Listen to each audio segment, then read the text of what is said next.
Hi everyone, I am Chavi. Welcome back to my channel. In this video, I will be explaining some basic concepts of tax law. These are the concepts, these are the important concepts which we will frequently use when we will study tax law.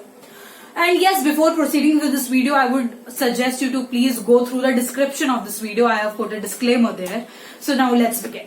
Okay, so before starting what these terms mean, the first question is, what is tax? If you ask a layman, what does tax mean?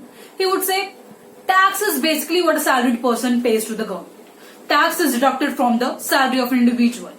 Whosoever is earning pays tax. If you ask a student, if you ask a child, do you pay tax? His answer would be, how would I pay tax? I am not earning any income. Papa ji dete hain tax to. So this is basically a person would think who is unaware of what tax law is. But the reality is we all pay tax. How? As we all are college students, right? So after college, when you go to a restaurant to hang out with your friends, then when the bill comes, you pay tax on that. So again, we are a college students. When we buy something, suppose a top or a t-shirt, then we pay tax on that.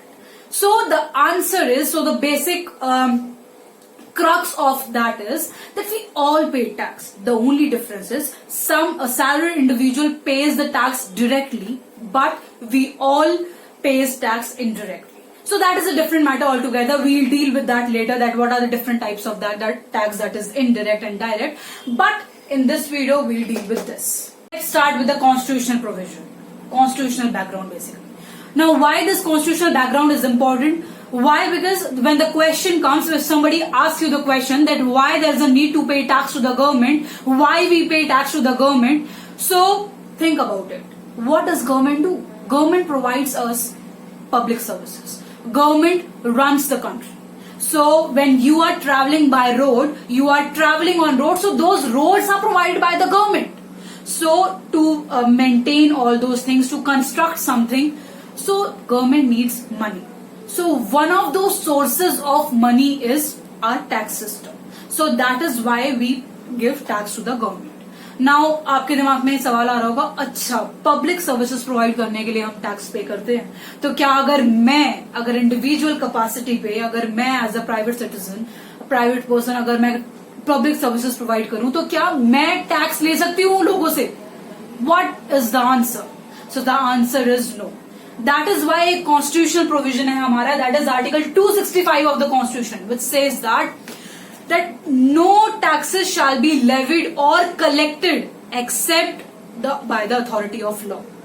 Article 265 says that the power to levy and to collect taxes must be under the authority of law. ऐसा नहीं है कि कोई भी इंसान tax लेने लग जाएगा लोगों से, जी नहीं. It must be under the authority of law. Article 265 सिर्फ पावर बताता है कि किसके पास पावर है टैक्स कलेक्ट करने की, लेवी करने की.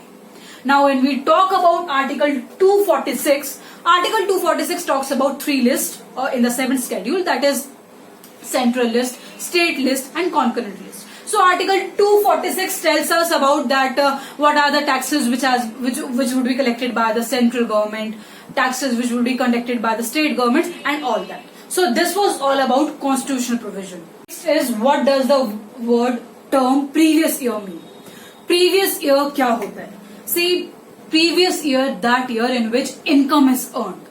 मतलब आप जिस साल इनकम अर्न करोगे, अब ऐसा तो है नहीं कि आपने जैसे जैसे एक महीने की इनकम ली और जो है आप हर महीने उस महीने में जो आपकी इनकम बनी आप टैक्स दे देंगे. नहीं, अगर सारे लोग ऐसे करने लगेंगे कितना क्योटिक सिचुएशन हो जाएगी. सो हम क्या करते हैं कि हम एक साल में आपने जितनी इनकम अर्न करी है, हम उस पूरे साल का जो टैक्स होता है वो हम कब पे करते हैं? हम अगले साल टैक्स पे करते हैं. सो जिस साल हम इनकम अर्न करते हैं उसको हम कहते हैं प्रीवियस ईयर, और जिस साल हम टैक्स पे करते हैं, हम किसका पे करते हैं? हम पिछले ईयर का पे करते हैं.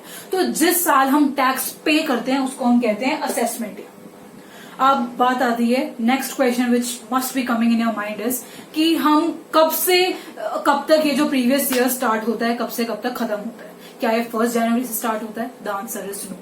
सो प्रीवियस ईयर स्टार्ट होता है 1 अप्रैल से लेकर 31 मार्च तक. 1 अप्रैल टू 31 मार्च, ऐसे ही असेसमेंट ईयर है. मतलब ये 12 मंथ्स का पीरियड होता है। अब प्रीवियस ईयर की अगर हम बात करें तो प्रीवियस ईयर जैसे मैंने बताया कि एक साल में आप जो भी अर्न करोगे, सपोज आपकी नौकरी लगी, आपकी नौकरी कब लगी, आपकी नौकरी लगी है सपोज अभी क्या चल रहा है, सितंबर चल रहा है, अभी आपकी जो है नई नई भर्ती हुए हो आप, तो आपने सितंबर से पहले तो आपने नहीं कमाया था कुछ, आप कब अर्निंग करोगे, सितंबर के बाद ही करोगे। तो आपके लिए जो प्रीवियस ईयर होगा वो अब यहाँ सितंबर से स्टार्ट होगा। तो इसमें यही है कि मैंने जैसे बताया कि प्रीवियस ईयर 12 मंथ्स का होता है, लेकिन नहीं कुछ एक्सेप्शंस भी हो जाते हैं कि मतलब अगर आप यहां से अगर सितंबर से अगर आप अपना कोई बिजनेस या फिर प्रोफेशन स्टार्ट कर रहे हो या फिर आप कमाने लगते हो तो आपका जो प्रीवियस ईयर है वो 12 मंथ से छोटे टाइम का भी हो सकता है, लेकिन वो 12 मंथ से एक्सीड नहीं कर सकता। और जो असेसमेंट ईयर होता है that is the period of 12 months. तो अब बात आती है कि ये वाला ईयर है, ये ईयर आपका प्रीवियस ईयर होगा या असेसमेंट ईयर होगा।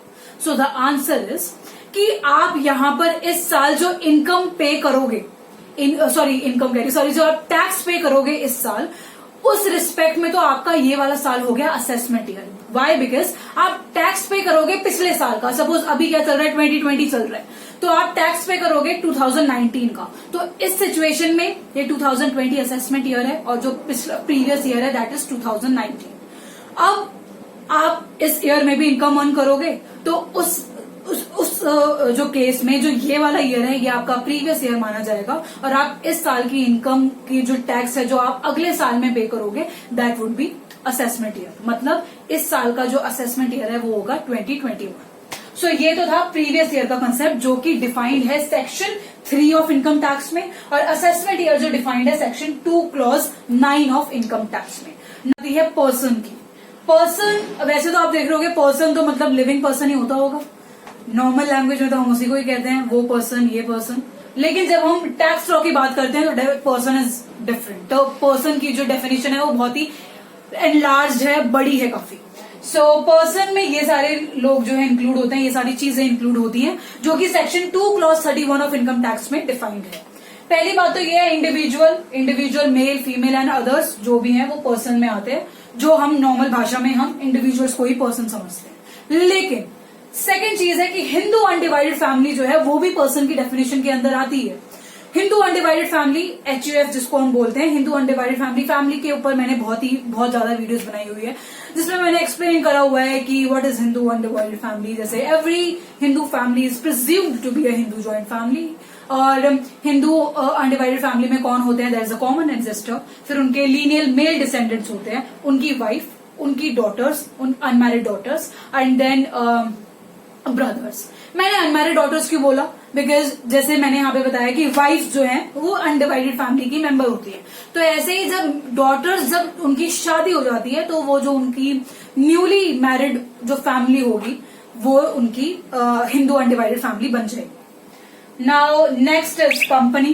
कंपनी में हमने देखा हुआ है, कंपनी जब लॉ आपने जब पढ़ा होगा, private company, public company, foreign company, government company, तो वो सारी चीजें जो है कंपनी की डेफिनेशन, पर्सन की डेफिनेशन के अंदर आएगी। मींस उनको भी टैक्स पे करना पड़ेगा, कंपनी को टैक्स पे करना पड़ेगा। आपको पता है ना, company is a artificial person in the eyes of law. So company legal entity है, उसको भी टैक्स पे करना पड़ेगा। Next is firm. फर्म में जैसे जो पार्टनरशिप फर्म हो गई, ये सारी चीजें जो है इंक्लूड होती है पर्सन की डेफिनेशन के अंदर, मतलब इनको भी जो है पे करना पड़ेगा tax. Now next is AOP and BOI। क्या मतलब है इसका?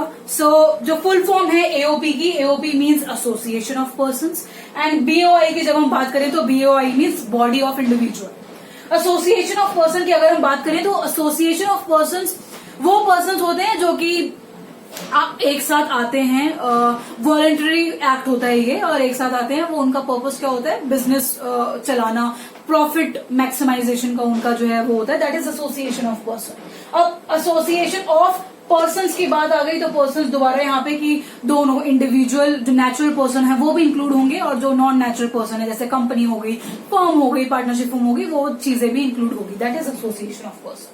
Then comes BOI. BOI means body of individuals. यहाँ पे individuals suggest, यहाँ पे individual लिखा हुआ है इसमें, तो it means कि इसमें सारे जो हैं natural persons ही होंगे।